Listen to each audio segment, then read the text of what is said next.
Storytime 8, a continuation. I had to add some things I remembered. Around the second year, me and Dennis stopped being intimate.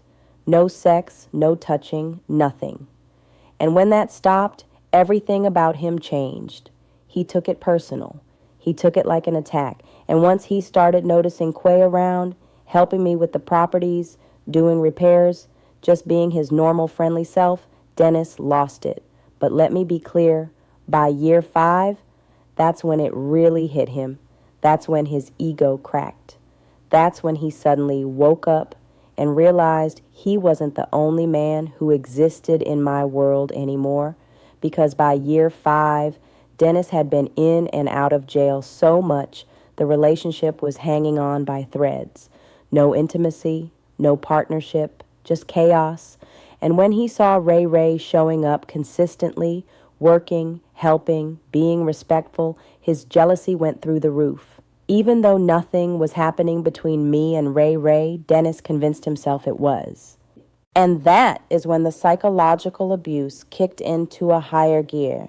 The constant HIV lie. This man started doing something twisted. He began telling me I had HIV over and over. Every argument, every time he wanted control, he claimed, "You got it from your ex-husband." He said some girl in jail told his sister he swore he knew.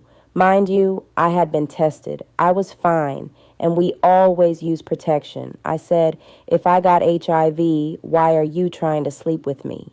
He wasn't worried about truth. He was worried about dominance. It was psychological warfare, and that's when I said, no more. No intimacy with a man trying to break my spirit. Once I stopped sleeping with him, Dennis completely unraveled. He started staying out late, sneaking around, taking mysterious calls. One morning, around 4 to 5 a.m., the phone rang. I handed it to him half asleep. He answered, hung up quick. When he went to the bathroom, I checked the phone. My niece called the number. A woman answered. I called her myself. She said, "I don't got time for drama. Ask your man."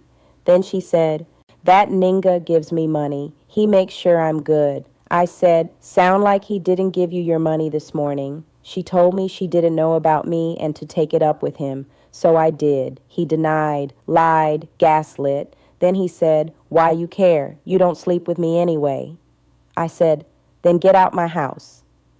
He stayed physically, but emotionally, I checked out.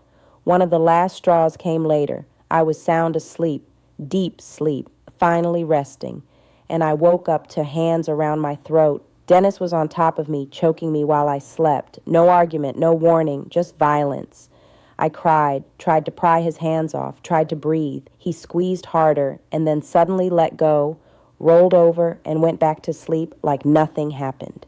The next morning, I told everyone, friends, people I trusted, anyone who would listen, because I knew if I stayed, he was going to kill me. Dennis and Q were close friends even when he was jealous of him. We also became close friends, joking, talking, doing repairs.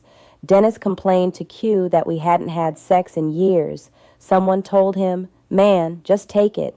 Dennis told me, "I'ma take it." I said, "If you touch me, you're going to jail." Eventually, he drifted into another relationship. He was always drunk and blamed me for everything. Q actually helped ease him out of my life. He told him, "Bruh, if she don't want you, leave her alone." And Dennis finally left. I could breathe again. Months later, Dennis saw me with someone. He was jealous. That someone? Ray, short, handsome, charming, the ladies' man. I was introduced by her to fix my plumbing. He started helping with all my properties. And every day he went home, he talked about me. That's when jealousy sparked. That's when she started calling. That's when everything got messy. And that was the introduction to Ray. Stay tuned. Ray's chapter, it gets deep. It gets messy.